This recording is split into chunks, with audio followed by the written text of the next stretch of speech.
여러분 안녕하세요. 오늘 이 시간 하나님의 말씀으로 성령 하나님의 임재를 경험하시는 우리 모두가 되기를 간절히 소망합니다. 불임으로 고민하던 한 부부가 인공수정을 위해 병원을 찾았습니다. 그런데 DNA 검사 결과 자신들이 이란성 쌍둥이라는 것을 알게 되었다는 것입니다. 무슨 일이 있었을까요? 사연은 이렇습니다. 그들이 갓난아기 시절 자동차 사고로 부모를 잃고 각각 다른 가정으로 입양이 되었는데 그들이 쌍둥이라는 정보가 누락된 채로 자라났다는 것입니다. 그러다가 대학에서 만난 뒤 교제하게 되었고 결혼까지 하게 되었다는 것이지요.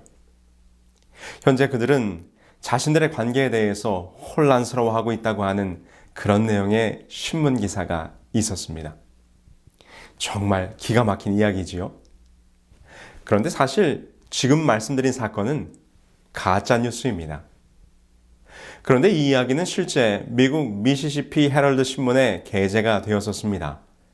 그런데 그 후에 가짜 뉴스를 만들어내는 한 지역 뉴스 웹사이트에서 만들어진, 꾸며진 이야기라는 것이 확인이 되었던 것이지요.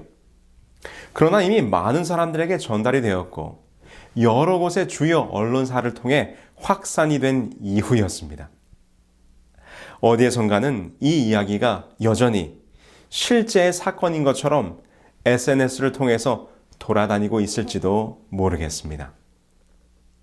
요즘 가짜뉴스가 가득한 세상에 우리는 살고 있습니다. 오늘도 수많은 기사와 뉴스 그리고 동영상들이 우리들이 사용하는 카톡이나 페이스북, 기타 소셜미디어를 통해서 우리들에게 전달이 됩니다.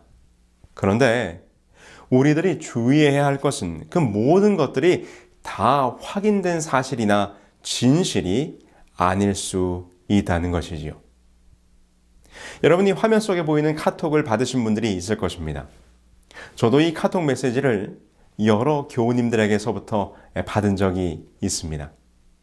내일 오후 아프간의 이슬람 교도들에 의해 사형 선고를 받을 기독교 선교사가 229명을 위해서 기도해 주십시오. 많은 사람들이 기도할 수 있도록 가능한 빨리 이 메시지를 전달해 주십시오. 아프리카 치와 출신의 선교사 유디스 카모나가 전달했다는 이 메시지는 순식간에 수많은 교인들의 소셜미디어와 카톡 메시지를 통해 유통이 되었었습니다. 이 문자를 받고 어떤 교회에서는 특별 기도 모임을 하기도 하고 소그룹 시간에 기도를 하기도 하였다고 합니다. 그런데 이 긴급한 기도 요청 소식도 가짜뉴스였습니다. 이것에 대하여 조사한 내용에 따르면 그 어떤 형태로도 이러한 대규모 선교사 사형 사건은 없었을 뿐만 아니라 이 선교사 사형에 대한 뉴스가 이미 2016년부터 유포되기 시작했다는 것입니다. 그리고 여전히 이와 비슷한 형태의 가짜뉴스 기도 요청 메시지들이 재생산되고 있다는 것입니다.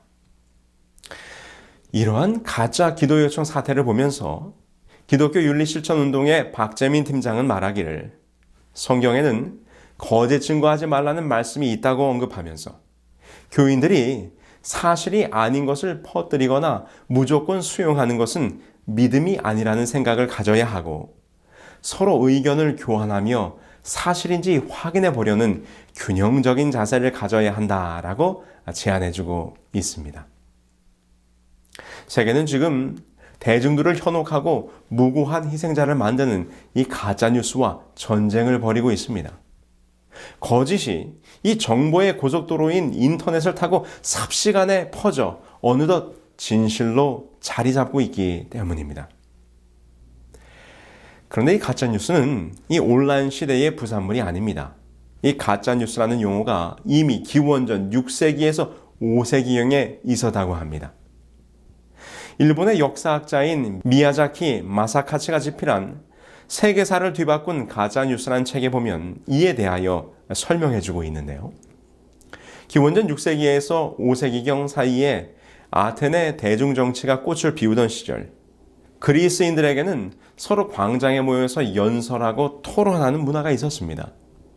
그때 유창한 연설과 토론으로 사람들에게 자신의 정치적 신념을 펼치고 대중들을 선동하던 사람들이 있었는데 그들을 데마고고스라고 불렀습니다. 이는 대중정치가를 지칭하는 말이었습니다. 그런데 연설로서 사람들을 선동하는 이 대중정치가라는 말의 데마고고스에서 가짜뉴스를 의미하는 단어인 데마가 나왔다는 것입니다. 왜 그렇게 되었는가? 그것은 연설로서 사람들의 마음을 사고 대중들을 선동하는 데는 가짜 뉴스만큼 큰 효과를 발휘하는 요소가 없었기 때문이었습니다. 그래서 데마고고스, 곧 대중정치가들은 사람들의 마음을 얻어 권력과 재물을 쟁취하기 위하여 서슴없이 거짓 이야기들이나 가짜 뉴스를 통하여 사람들의 마음을 충동질했다는 것이죠. 그래서 지금도 가짜 뉴스가 가장 많이 생산되고 유통되는 분야가 정치권이라는 것을 볼 때 이 가짜 뉴스의 시작이 가히 현대 민주주의의 시작이라고 하는 그리스의 대중 정치로부터 시작되었다는 분석이 일리가 있다고 볼 수 있겠습니다. 그런데 요즘과 같이 이렇게 가짜 뉴스가 범람하는 시대에 최근 영국 크리스천 투데이는 이 그리스도인들이 가짜 뉴스를 분별하기 위한 성경적인 방법 3가지라고 하는 제목으로 다음과 같이 우리들에게 소개해 주고 있습니다. 어떻게 우리는 가짜 뉴스를 바라보아야 하는가? 첫 번째, 그 어떤 뉴스도 그대로 믿지 말라. 성경은 우리에게 잘 속지 말라고 조언하고 있다라고 권면하고 있습니다. 심지어 그것은 영적인 문제에서도 마찬가지입니다. 요한일서 4장 1절에 보면 기록하기를 사랑하는 자들아 영을 다 받지 말고 오직 영들이 하나님께 속하였나 시험하라. 많은 거짓 선지자가 세상에 나왔음이니라. 많은 사람들이 잘 포장된 거짓말들을 합법적인 진리로 쉽게 받아들입니다. 그들의 진정성을 일일이 확인하려 하지 않고 종교적인 이야기는 무엇이든지 진짜로 받아들이는 우를 범하고 있다고 지적하면서, 그러나 요즘 같은 세상에서는 우리가 읽고 듣는 것이 정말 성경적으로 비춰봐서 사실인지를 분명히 확인해야 한다는 것이죠. 두 번째로 권면하기를 우리들의 생각을 사로잡으라고 말씀하고 있습니다. 우리가 가짜뉴스의 희생자가 되는 것을 막는 한 가지 방법은 우리들의 생각을 사로잡는 것입니다. 모든 이론을 파하며 하나님 아는 것을 대적하여 높아진 것을 다 파하고 모든 생각을 사로잡아 그리스도께 복종케 하니. 여기서 사도 바울이 말하고 있는 사로잡으라는 말은 전쟁에서 포로를 가리키는 말로 포로를 사로잡듯이 우리의 모든 생각 하나하나를 꽉 붙잡아서 허투루 생각하지 말고 오직 그리스도께 복종하라고 권면하고 있는 것입니다. 가짜뉴스의 정보를 성경의 빛으로 조명해 보는 것입니다. 그리스도의 복음에 맞춰 보는 것입니다. 물론 모든 뉴스의 모든 것들을 다 성경에서 발견할 수 있다고 말할 수는 없을 것이지만 만약 그 뉴스가 성경의 가르침과 반대되는 내용을 말한다면 우리는 이를 들어서는 안 되는 것입니다. 세 번째, 모든 뉴스를 빌립보서 4장 8절의 말씀으로 살펴보라고 권면해 주셨어요. 정말로 형제들아 무엇에든지 참되며 무엇에든지 경건하며 무엇에든지 옳으며 무엇에든지 정결하며 무엇에든지 사랑할 만하며 무엇에든지 칭찬할 만하며 무슨 덕이 있든지 무슨 기림이 있든지 이것들을 생각하라. 우리가 읽는 뉴스들이 사실이라 해도 이를 우리의 삶에 적용시키는 것은 또 다른 문제일 것입니다. 우리의 마음을 채우는 것은 오늘 이 빌립보서의 권면처럼 경건하고 옳고 정결하고 사랑할 만하고 칭찬할 만하고 덕이 있고 기림이 있어야 합니다. 그렇지 않으면 그것이 우리의 영적인 삶에 유익이 되지 못할 것이기 때문입니다. 제가 이렇게 지난 주 중에 이 가짜뉴스와 그리스도인이라는 생각의 꼭지를 가지고 이런저런 글들을 찾아 읽어보다가 성경 속 노마드라는 책을 쓰신 백영랑 목사님께서 쓰신 글을 한 편 읽게 되었는데 참 저에게 그리고 우리 그리스도인들에게 깊이 돌이켜봐야 할 주제였습니다. 여러분, 복음이란 헬라어로 유앙겔리온입니다. 처음 그리스도인들이 이 유앙겔리온이란 말을 들었을 때는 몹시 놀라고 당황스러웠을 것입니다. 왜냐하면 이 복음이란 단어는 성경의 용어가 아니었기 때문입니다. 유앙겔리온, 이 복음이란 말은 그리스 로마인들이 주로 쓰던 말로서 왕이 태어나거나 혹은 왕이 전쟁에 나가 승리하고 돌아올 때 축하하기 위하여 썼던 말이었습니다. 영국의 저명한 신약학자인 제임스 던에 의하면 이 유앙겔리온이란 전문 용어를 맨 먼저 사용한 사람은 바울이라고 합니다. 바울은 복음을 어떤 용어로 소개할까 고민하였을 것입니다. 그러다가 그는 선교지 사람들의 귀에 익숙한 바로 이 유앙겔리온이란 단어를 선택하였을 것입니다. 그 이유는 왕이 나셨다, 왕이 오셨다, 그리고 왕이 승리하셨다를 뜻하는 유앙겔리온이 만왕의 왕이신 예수 그리스도의 오심을 적절히 표현한다고 그는 생각했을 것입니다.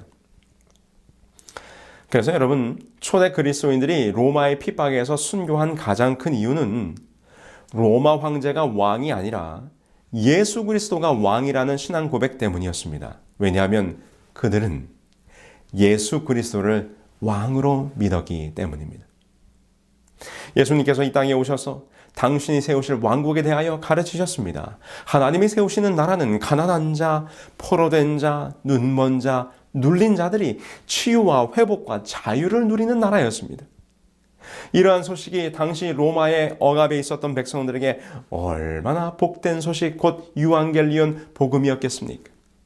그래서 이 세상을 구원하시기 위하여 십자가에 죽으시고 부활하신 이 곧 예수 그리스도가 메시아요 왕이며 예수 그리스도께서 하나님 나라를 우리에게 가져오셨음을 기록하고 있기 때문에 이 예수님의 공생애를 기록한 책을 우리는 복음서라고 부르는 것입니다. 그런데 여러분, 생각해 보세요. 예수님께서 왕으로 오셨고 백성들을 구원하기 위하여 새로운 왕국을 세우신다는 소식을 전했을 때 그 소식이, 그 뉴스가 처음부터 사람들에게 받아들여진 것은 아니었습니다.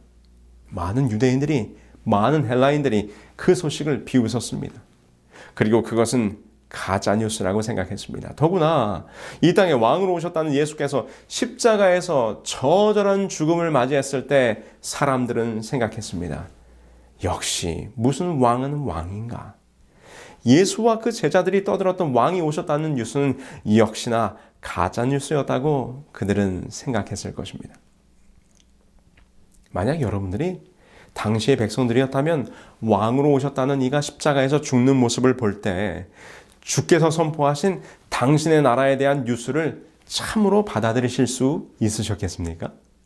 아니면 가짜 뉴스로 생각하셨겠습니까? 아마 우리도 역시나 허튼 소리, 가짜 뉴스라고 생각했을 것입니다.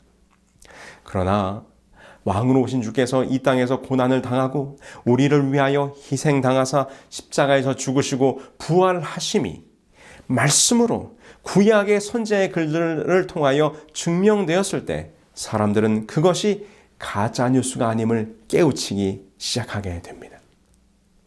예수께서 부활하여 엠마오로 가는 제자들에게 예수가 왕으로 오심이 가짜 뉴스가 아님을 증거하실 때 이렇게 말씀하셨어요. 이에 모세와 모든 선지자의 글로 시작하여 모든 성경에 쓴 바 자기에 관한 것을 자세히 설명하시니라. 예수님의 희생과 죽으심 그리고 부활이 하나님의 말씀으로 증명될 때 사람들의 눈이 밝아졌습니다. 그제서야 예수께서 메시아임이 분명해졌습니다. 세상을 구원하실 왕이 오셨다는 복음이 가짜뉴스가 아니라는 사실을 알게 된 것입니다. 사도 바울이 이 기회를 증거할 때 베레아 사람들은 그것이 그러한가 날마다 성경을 살피며 확인하였고 그 복음이 진짜임을 확인했다고 성경은 기록합니다. 그래서 여러분들이죠, 우리는 말씀으로 살펴야 하는 것입니다. 성경에서 뭐라고 말씀하시는지를 확인해야 합니다. 참과 거짓을 구분할 수 있는 유일하고도 가장 분명한 성경에 의거하여 세상을 바라보고 소식들을 살펴야 하는 것입니다. 그런데 사람들은 함부로 남의 말을 믿지 않으려고 합니다. 사람들은 함부로 남의 말을 믿지 않지요. 처음 귀에 듣기 좋은 소리라고 그럴듯하여 믿을 수는 있지만 그 다음엔 반드시 검증의 과정을 거치기 마련입니다. 정말 예수 그리스도가 왕이실까? 정말 하나님의 나라가 이루어진 건가? 베레아 교인들이 했던 검증 방법은 구약 성경의 말씀과 복음 전파자들의 말이 일치하는가를 살펴보았던 것이지요. 그 다음엔 무엇을 살피는가? 바로 그 말을 전한 사람의 면면을 살피게 되는 것입니다. 그것은 그 말을 하는 사람 자신도 그 말씀대로 살아가고 있는가를 사람들은 확인할 것입니다. 그들은 정말 그 말을 믿고 말씀대로 살아가는가? 예수 그리스도를 왕이라고 말하는 자들이 정말 예수 그리스도를 왕으로 모시고 살아가는가? 아니면 삶의 주인공은 여전히 자기 자신이고 자기 욕심인가? 그리스도인이 말하는 하나님의 나라의 공동체는 이 땅에 이루어지는가? 사랑과 은혜와 용서와 화목과 환대와 포용은 그들의 모습 속에서 실천되고 있는가? 아니면 세상 사람과 똑같이 시기하고 질투하고 분쟁하고 험담하는가? 아프리카의 에리트레아에선 지금도 그리스도인들이 순교를 당한다고 합니다. 크리스천 어린아이들을 사로잡고는 예수 그리스도를 부인하면 살려줄 것이요 그렇지 않으면 죽인다고 협박할 때 수많은 아이들의 예수님을 선택하고 순교하기로 결심한다고 합니다. 그런데 그곳에 있는 사람들이 그리스도인들을 부르는 말이 있는데 그것이 뺀떼라는 말입니다. 뺀떼. 그런데 놀라운 사실은 이 뺀떼는 말씀대로 신실하게 살면서 서로 사랑하고 아끼고 돌보는 신앙 공동체를 형성하고 있는데 그들의 신앙은 공동체 지향적이며 문화와 같이 삶에 깊이 뿌리내리며 참된 그리스도인의 삶을 살아가고 있다는 것입니다. 그게 바로 그 뺀떼들 그리스도인들의 모습인 것이죠. 그래서 놀라운 것은요, 이 불신자들이 이 그리스도인들을 뺀떼라고 놀리면서도 회사에서는 신뢰할 만한 사람이 없어서 이 뺀떼에게 재정을 맡기고 은연중에 자기 딸을 뺀떼와 결혼시키려고 한다는 것입니다. 왜 그렇습니까?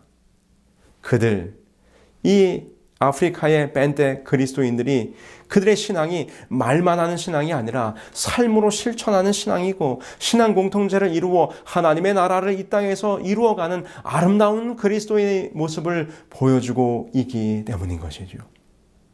이와 같이 초대교회가 복음 전파에서 성공할 수 있었던 가장 큰 이유는 선교에 대한 계획과 전략과 투자 때문이 아닙니다. 그저 그들이 증거한 복음대로 말씀대로 살았다는 것입니다. 자기의 것을 나누고 먹을 것을 함께 먹으며 과부와 어린아이들을 보살피고 교회를 위해서 헌신하는 모습을 통하여 주님께서 제자들을 통해 가르쳐 주신 하나님의 나라를 이루고자 이 땅에서도 몸부림치며 살았다는 것입니다. 그래서 여러분, 원래 초대교회에는 개인 전도의 개념이 없었습니다. 그러므로 초대교회의 전도 방법은 먼저 그리스도인 공동체를 이루고 자신의 공동체가 진정 하나님의 말씀대로 살고 있음을 삶으로 증거함으로써 그 공동체에 초청하여 사랑하고 은혜를 나누고 생명을 나누는 모습을 보이며 살아가는 것입니다. 그것이 수많은 사람들을 초대교회로 인도하는 복음의 원동력이 되었던 것이지요. 여러분, 왜 오늘 현대의 교회는 이런 복음의 능력이 없습니까? 예수 그리스도를 왕으로 모시고 사는가? 과연 우리는 하나님의 나라를 우리들의 교회에서 이루고 있는가? 아니면 세상과 똑같은가? 현대 기독교가 전하는 복음이 세상 사람들의 눈에 가짜로 보이기 때문인지 모르겠습니다. 말만 번지르하여 하나님의 영광, 하나님의 은혜, 하나님의 사랑을 말하지만 사실 은혜와 사랑은 찾을래야 찾을 수 없고 영광은 하나님이 아니라 인간이 모두 가로채고 있습니다. 영성을 이야기하는 사람일수록 왠지 모르게 더 교만하고 신앙을 이야기하는 사람일수록 더욱 비판과 판단을 일삼고 은혜를 받았다는 사람이 더욱 야박한 모습을 보이고 있지는 않습니까? 교회는 세상의 그 어떤 조직보다도 더 비열하고 욕심 많고 파당을 짓고 싸우기도 합니다. 교인들이 모인 곳이 세상의 사람들이 모인 곳과 별반 다르지 않다는 것입니다. 서로 헐뜯고 욕하고 갈라서고 미워합니다. 혹시 오늘 우리들의 모습이 그리스도의 복음을 온통 가짜뉴스로 바꾸고 있지는 않은지 모르겠습니다. 예수님은 이렇게 전하는 말과 삶의 모습이 전혀 달랐던 가식적인 열심을 내던 바리새인들에게 이렇게 비판하셨어요. 화 있을진저 외식하는 서기관들과 바리새인들이여, 너희는 천국 문을 사람들 앞에서 닫고 너희도 들어가지 않고 들어가려 하는 자도 들어가지 못하게 하는도다. 화 있을진저 외식하는 서기관들과 바리새인들이여, 너희는 교인 한 사람을 얻기 위하여 바다와 육지를 두루 다니다가 생기면 너희보다 배나 더 지옥 자식이 되게 하는도다. 여러분이 얼마나 두려운 실책이십니까? 우리가 열심히 전도한다고 하고 말씀을 전한다고 하고 진리를 가졌다고 하고 예언을 더 많이 알고 있다고 하지만 오히려 우리들의 삶은 그 복음을 복음답게, 진짜답게, 진리답게 드러내지 못하고 있어. 우리의 가짜 같은 그리스도인의 모습으로 인하여 사람들을 실망시키고 낙담하게 하고 그들로 더 지옥의 자식이 되게 하는 우를 범하고 있지는 않은지. 정말 우리가 받은 참 복음을 우리의 거짓된 삶을 통하여 세상 사람들에게 가짜 뉴스가 되게 하는지 아닌지 돌아보아야 할 것입니다. 성도 여러분, 우리는 복음을 가짜 뉴스로 만드는 그리스도인입니까? 아니면 내 삶의 복음의 참빛이 드러나는 그리스도인입니까? 우리 모두가 내 삶에서 복음의 참된 소식, 진짜 뉴스임을 드러내는 그리스도인이 될 수 있도록 해달라고 간절히 기도하시는 우리 모두가 되기를 간절히 소망하면서 말씀을 드리겠습니다. 하늘에 계신 저희들의 아버지 하나님, 죽을 수밖에 없는 저희들을 위하여 당신의 아들을 보내주시고 십자가의 구원을 허락해 주셨으니 참으로 감사합니다.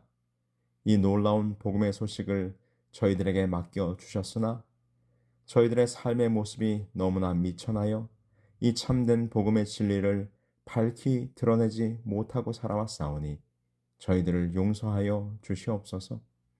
저희들의 부족한 삶의 모습이 복음을 가짜뉴스로 만드는 우를 범한 이 죄인들, 그러나 이제부터는 저희들의 삶의 모습을 통하여 복음의 참빛을 증거하는 자로 살기로 결심했사오니 이 결심에 성령 하나님께서 함께하사 우리 주님 오시는 그날까지 온 세상을 향하여 복음의 빛을 밝히 증거하는 우리 모두가 될 수 있도록 축복하시며 인도해 주시옵기를 우리 주 예수 그리스도의 이름으로 기도합니다. 아멘.